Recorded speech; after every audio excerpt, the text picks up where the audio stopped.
Sean, very good to see you. Today we are talking through 5 things you should consider before relocating in retirement. Retirement offers an opportunity for new beginnings and new adventures. Maybe that means moving to the beach or the mountains. Maybe it means moving to closer to family. But before you move, you suggest you first consider cost of living, which is essential when trying to determine if our savings will last.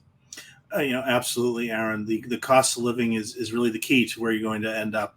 Here in New Hampshire, we I think have a very nice lifestyle, and I think people really enjoy living here. The property tax situation that we have, which is how the state funds itself, or the way the state funds itself is based on property taxes. So what we find sometimes is when people retire, their tax burden doesn't go down as much as it does in other places such as Florida, which is largely income based. So New Hampshire has a bit of a high tax burden on seniors and on retirees, and that's sometimes what makes it attractive for folks to go to other places such as Florida or the Carolinas. But it's really important to understand when you decide to make that move and you determine where you want to go, what that cost of living is, what the taxes are, what the cost of food is. Food's actually more expensive down south than it is up here. What the cost of utilities are. You got to look at insurance. Look at flood insurance that you may be forced to purchase if you're in a flood zone in Florida Right. or some other area. So really do your homework, understand what those expenses are going to be, and make sure they fit your budget. Right, good point. Number 2, healthcare access and quality, which of course becomes increasingly important and expensive as we age. It can get very expensive as we age. That's where proper planning comes into play, Erin. It's really important to, when you apply for Medicare, if you need supplemental or Medigap insurance, really look at that and look at that Part D, that drug component of your Medicare, so you make sure that you have the appropriate coverage there. But this is a great map here. Look at New England. It's this dark green. It means we have some of the best access to healthcare Right. in the country, the best access to healthcare in the country. We've got Boston right down the road. We've got Dartmouth Hitchcock in Hanover. It's phenomenal. Our doctors are great. It's in this colder climate, though, right? People, you want to move south down to Florida, the Carolinas, the weather's beautiful, but the access to healthcare might not be what you're used to growing up here and living here in New Hampshire. Especially if you need to start getting regular care and visits to the doctor. Great All right, point. number 3, of course, your social support network. If you move, you may be leaving behind your friends and your support network.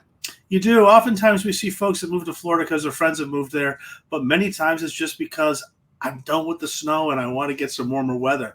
I get Well, that. when you make a move like that, 1,000, 2,000 miles away, you may be leaving your friends behind. They are so important for that social fabric, that camaraderie that you have with your friends, where you can play golf together, play cards, go to dinner, whatnot. You also may find that you're losing some of that support network of your family. Maybe your grandchildren or your children come over to help once in a while. You may be leaving that all behind, and you're going to have to figure out how to make do on your own if you move south or other places. And now you have touched on this already, but it's worth repeating, of course, the tax implications of a move. The tax implications, you have to look at that. One of the reasons that people like to go to Florida, for instance, is the very low tax burden that they have there. With lower taxes often come lower services. But if you're retired, you don't have kids in school anymore. But look at what those taxes are. That's a reason South Carolina, North Carolina, Florida are popular. Sometimes people are going to Arizona. Look at these jurisdictions, look at these states, look at these municipalities if they have taxes, and compare it to where you are now, and make sure, again, I keep going back to it fits your budget. And then last, of course, you need to consider the climate and your lifestyle preferences. Absolutely. I'm somebody that won't be going to Florida. I love the winter. We're getting snow today. I think it's great. I'm going to go skiing.